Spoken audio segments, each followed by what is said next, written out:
You see, nagalit yung ating Pangulong Bongbong Marcos. Halos lahat mga kababayan nang pinuntahan niya for the past several days. Mula nang siya magpa-press con at ilunsad yung isumbong sa Pangulo. Palpak, defective yung mga pinagawang flood control projects. Malamang ito, mga kababayan sa Bulacan, yung kontraktor dito, donor din sa mga senador o congressman o iba pang mga opisyal during the past election.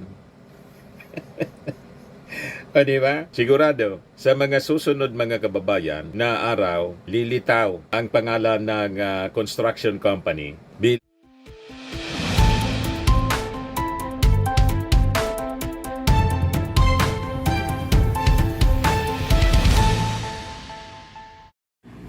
Hello po mga kababayan, si Dante Maravillas, Bicolano vlogger, broadcast journalist from Albay. Tuloy-tuloy ang inspeksyon ng ating Pangulong Bongbong Marcos para tugunan ang mga sumbong ng ating mga mamamayang Pilipino sa mga palpak na flood control project sa ating bansa. Mula Iloilo, kahapon, ngayon naman ang binisita niya, mga kababayan, in-inspeksyon yung Bulacan.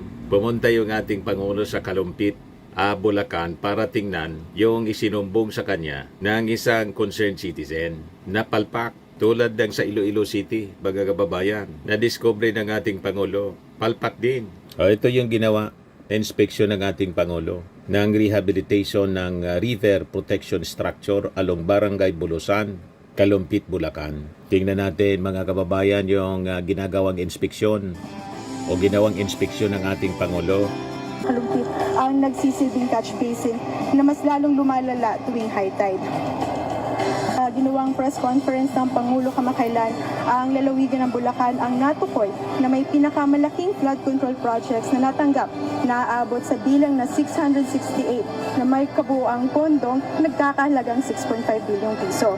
Ayon sa datos na nilabas ng sumbong sa Pangulo.ph, nakatanggap ang bayan ng Kalumpit ng 38 flood control projects na nagkakahalagang 2.9 bilyong piso sa loob ng taong 2022 hanggang 2024. Ngunit sa kabila ng mga naitayong flood control projects, patuloy na nakakaranas ang bayan ng Kalumpit ng lampas-ulong pagbaha.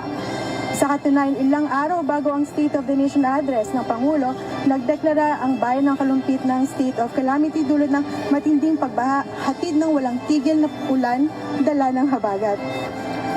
Kainungan, bakit tila hindi ramdam ng mga taga-Kalumpit ang mga ginagawang flood control projects ng pamahalaan?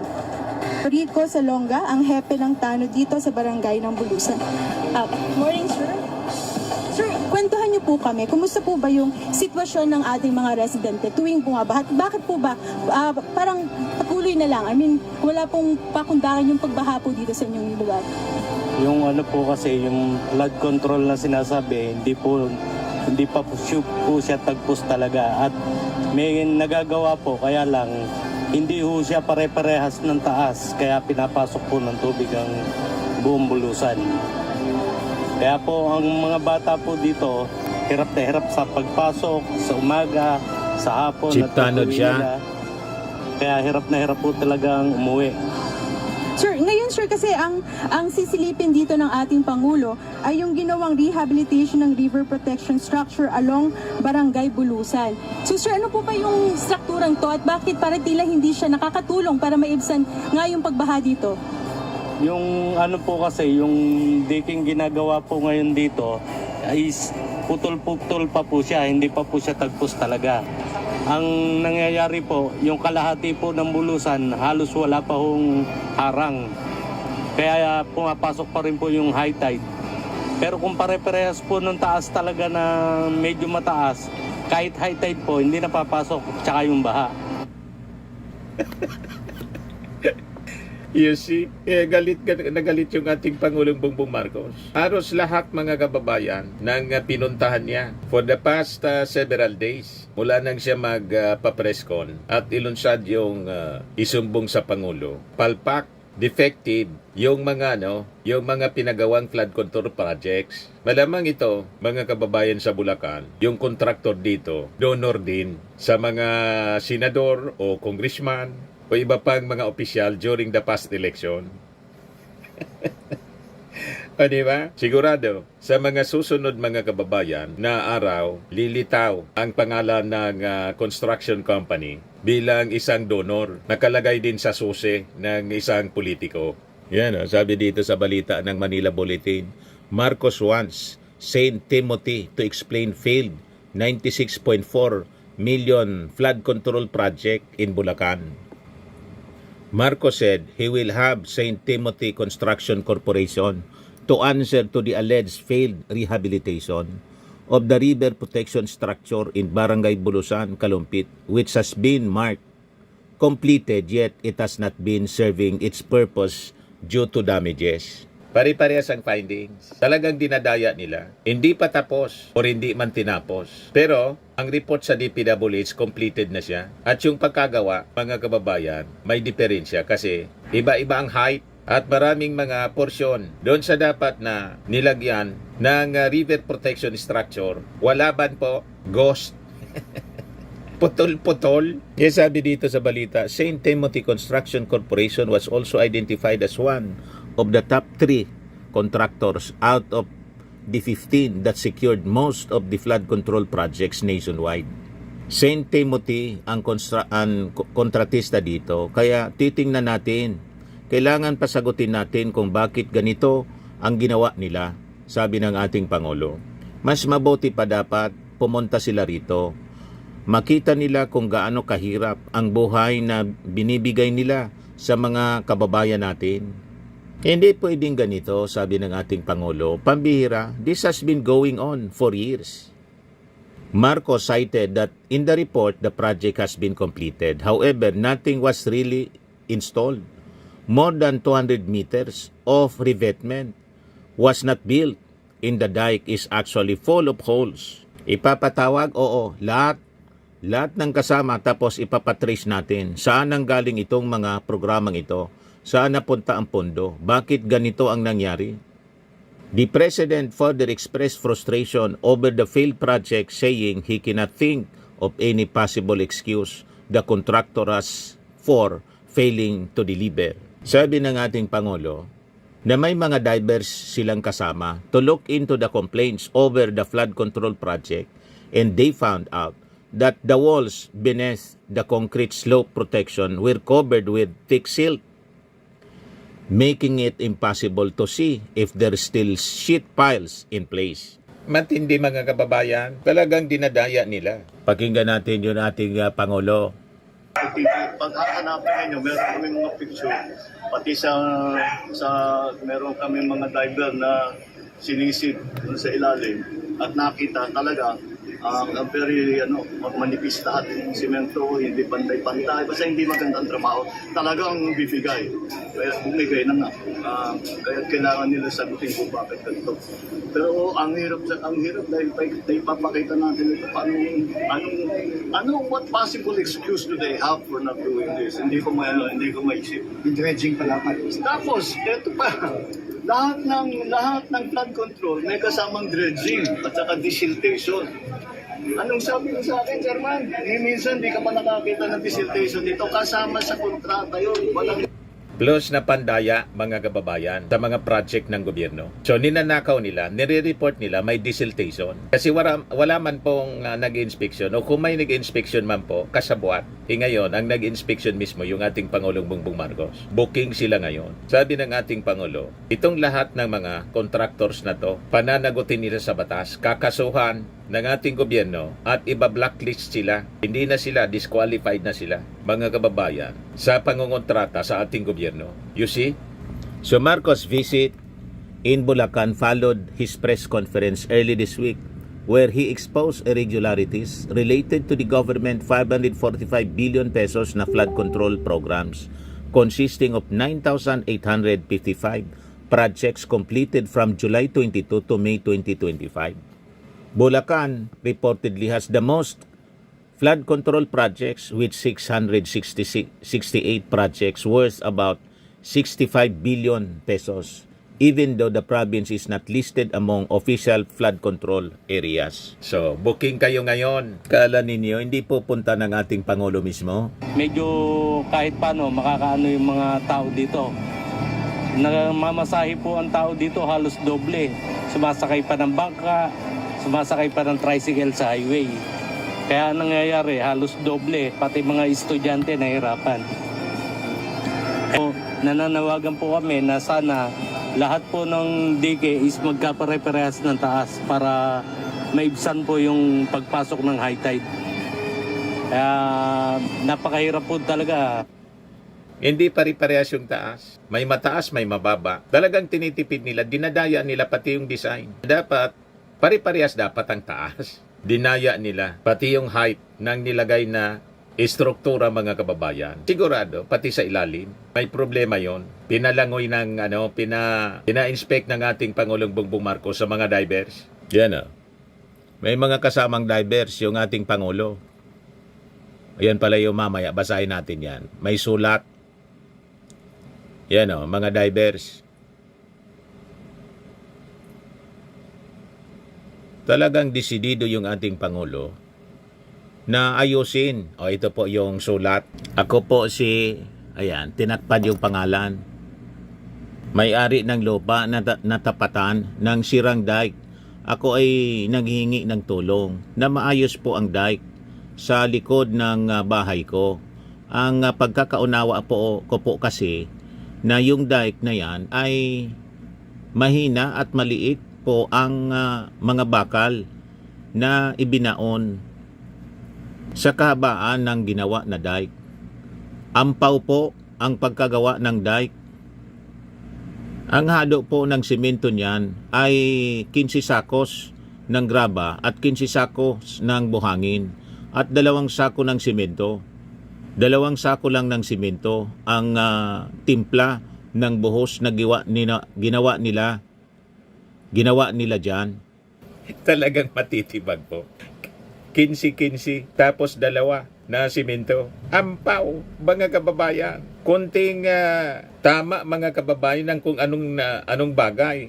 Kahoy na inanod, tumama doon sa simento. Malamang sa malabang tibag.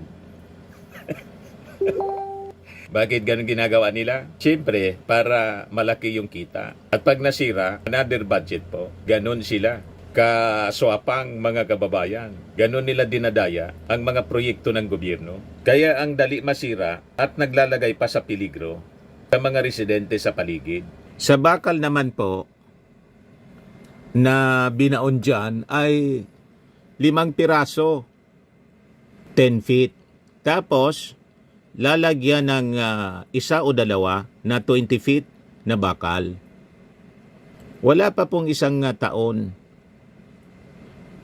Nasabi ko na po sa mga nag-inspeksyon dyan na marami na pong bitak-bitak ang dike pero walang naging aksyon. Kaya makikita po ninyo na madami na pong ampaw na dike sa kahabaan na nagawa sa flood control.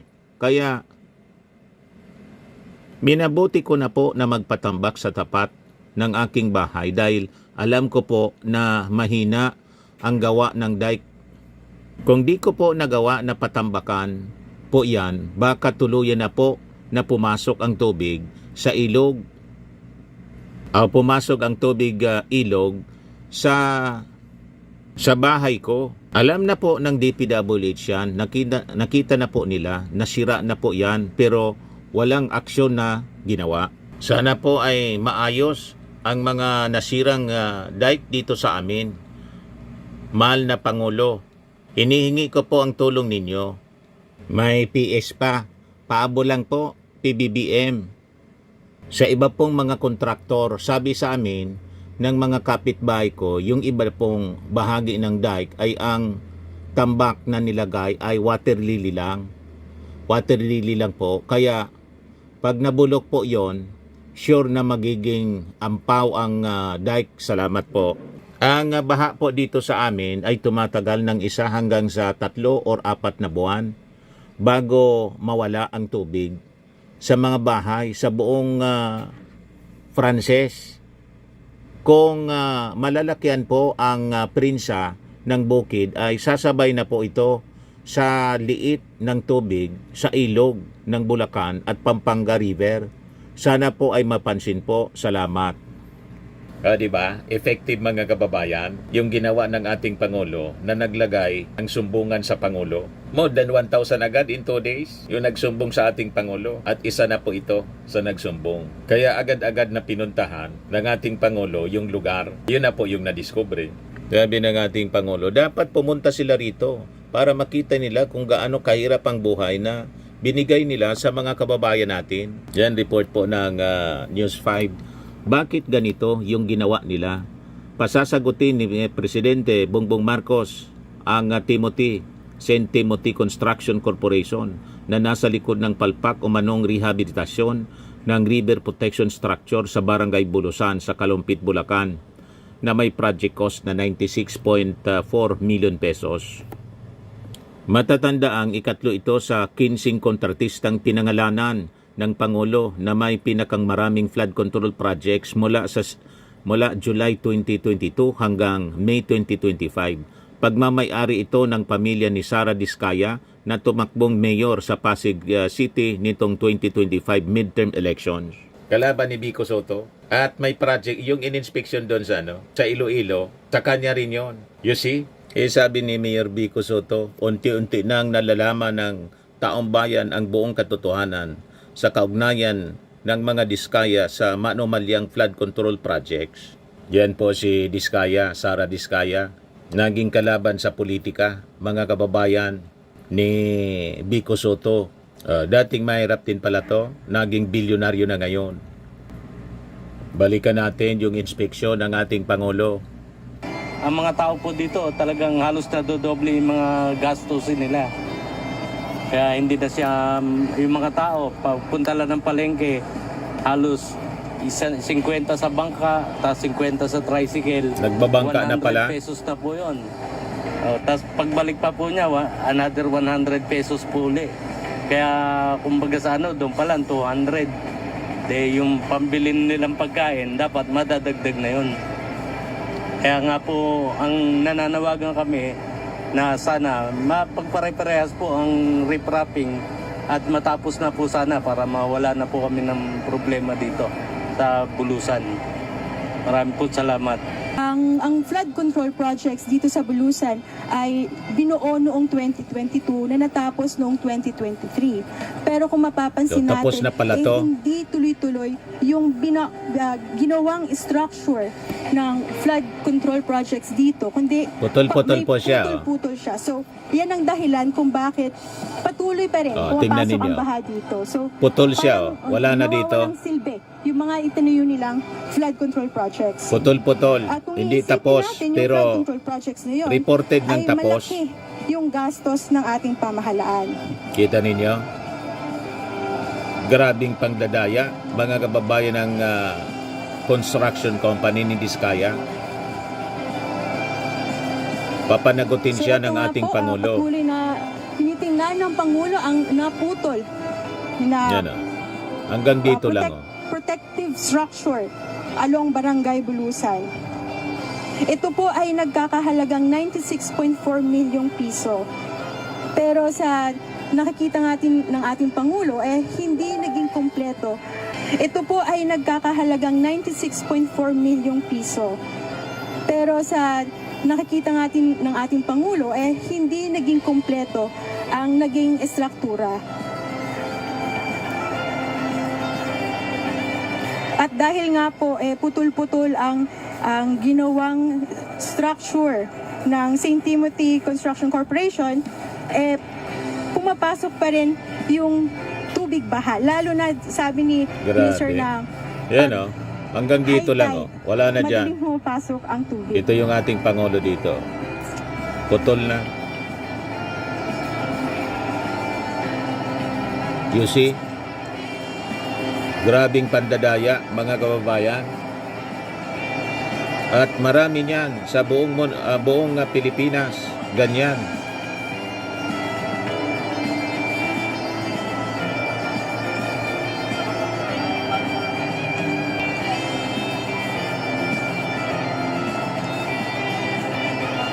Kung natin dun sa ginawang press conference ng Pangulo, meron ding mga proyekto doon ang halos magkakaparehas ang funding cost. Doon sa pupuntahan ng Pangulo sa second venue niya, ito po yung mitigation structure along Barangay Frances sa bayan pa rin ng Kalumpit. Yun po ay 77.1 billion piso. At syempre ang kumuha po ng construction projects po nito ay ang Wawaw Builders. Iba naman, Wawaw Na siya namang Builders. natukoy bilang Yan, top 12 na may pinakamaraming nakakuhang flood control projects na aabot sa bilang na 58 mula 2022 na natapos noong 2025.